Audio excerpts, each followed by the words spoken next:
Rain poured in angry sheets the night Daniel found her. He was driving home from his late shift at the mechanic shop.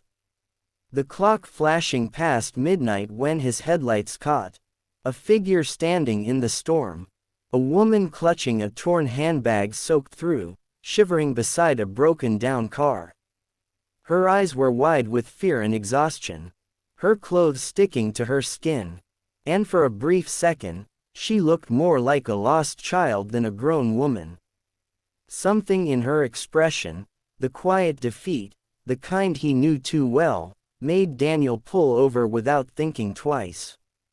If you believe in kindness, in second chances, and in how one small act can change an entire life, please take a moment to like, comment, share, and subscribe. You never know whose heart your kindness might touch. Today, Daniel had been living in survival mode for years. A single dad raising his 7-year-old daughter, Lily, after his wife's sudden passing. Life had become a constant battle between bills, work, and keeping promises to a little girl who still asked why mommy couldn't come home. Every day, he pushed through with a tired smile, fixing engines by day and reading bedtime stories by night. He wasn't bitter. He was just tired. Tired, but grateful that at least Lily had never gone hungry, even if sometimes he had. That night, when he approached the woman stranded on the roadside, she flinched. Her voice trembled as she explained that her car had died and she didn't have her phone. She'd been trying to get home after a long hard day. Daniel didn't ask for details. He just offered her his jacket and brought her to his truck. She hesitated at first, as though afraid of trusting anyone. But something about his weary gentleness broke through her guard. Her name, she said, was Mia. She didn't say much else.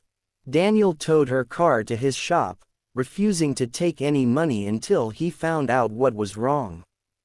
By the time they arrived, Lily had fallen asleep in the back seat, her head resting on her favorite stuffed bunny. Mia watched Daniel carry his daughter gently inside their tiny apartment above the garage, the one that smelled faintly of motor oil and lavender detergent, and something in her expression softened. She hadn't expected kindness that night, especially not from someone who clearly didn't have much to spare. Over the next few days, Mia's car remained in the shop, and Daniel discovered that it needed parts that would cost more than he was comfortable charging someone who looked like she was already struggling. She offered to help out around the shop instead, cleaning tools, organizing shelves, and even helping Lily with her homework when Daniel was swamped. He wanted to refuse, but something in her tone told him that saying yes meant more than just saving money. It meant giving her a sense of dignity. Lily adored her almost instantly. She called her Miss Mia and followed her around like a shadow together. They'd paint little rocks outside the shop or make sandwiches for lunch breaks. Daniel often found himself standing quietly by the doorway, watching them laugh, his heart aching with something he hadn't felt in years. The fragile warmth of family life. But Daniel never asked too many questions about Mia's past.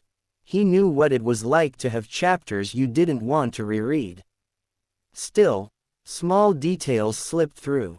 The way she'd flinch at loud voices. The way her eyes went distant whenever she saw a luxury car pass by. There was pain there, the kind money couldn't fix. What Daniel didn't know, what he couldn't possibly know, was that Mia wasn't just a woman who had fallen on hard times. She was the CEO of a major company. A woman who had grown tired of fake smiles, selfish motives, and shallow acts of kindness. After a betrayal by someone she'd trusted deeply in her corporate world, she had decided to test what true kindness looked like, when no one knew her name or status, and Daniel was her test. Weeks passed, their connection deepened. Though Daniel never crossed a line, he respected her space, admired her resilience, and treated her like a person, not a project, not a burden. When he fixed her car, he refused payment again, saying quietly, "You've done enough." Sometimes people just need someone to be kind without expecting anything back. It was the same phrase his late wife used to say. And when he spoke it, Mia's eyes shimmered. For the first time in years, she felt seen not as a CEO, not as someone powerful, but as a human being, flawed, tired, and yearning for warmth.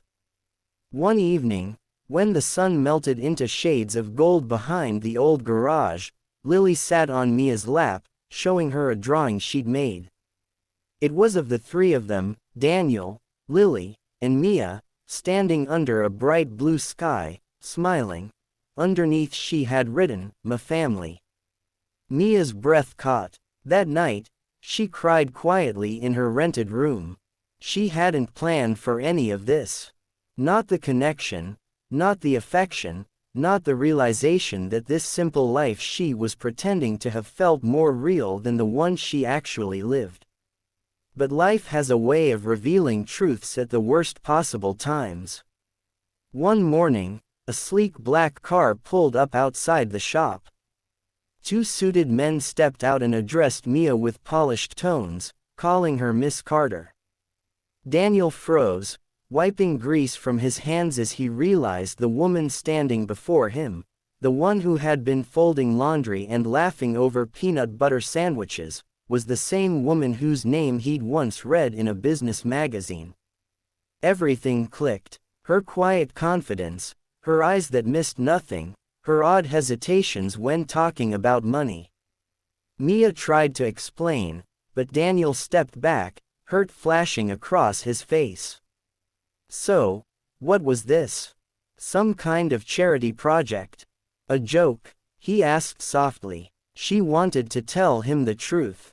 That she had come searching for something real that she hadn't expected to find him or Lily, or a sense of belonging she'd thought she no longer deserved. But no words seemed enough. She left that day heavy. The sound of Lily crying echoing behind her. Days turned into weeks, and Daniel tried to focus on work, but nothing felt the same. The laughter was gone. The house was quieter. Lily asked about Mia every night before bed, and each time he didn't know what to say. He'd been kind without expecting anything in return, and somehow it had left him emptier than ever. Meanwhile, in her glass-walled office overlooking the city, Mia sat surrounded by wealth and silence. The world outside saw her as powerful again, but inside she was crumbling. She missed the grease-stained smell of the garage, the sound of Lily's giggles, Daniel's rough, honest hands and his tired but genuine smile. And then one day, she made a decision that stunned everyone in her company. She announced a new community initiative, funding small local businesses, especially those run by single parents. Her board was confused, but Mia only smiled. She knew exactly who had inspired her. Still, she couldn't shake the ache of what she'd lost.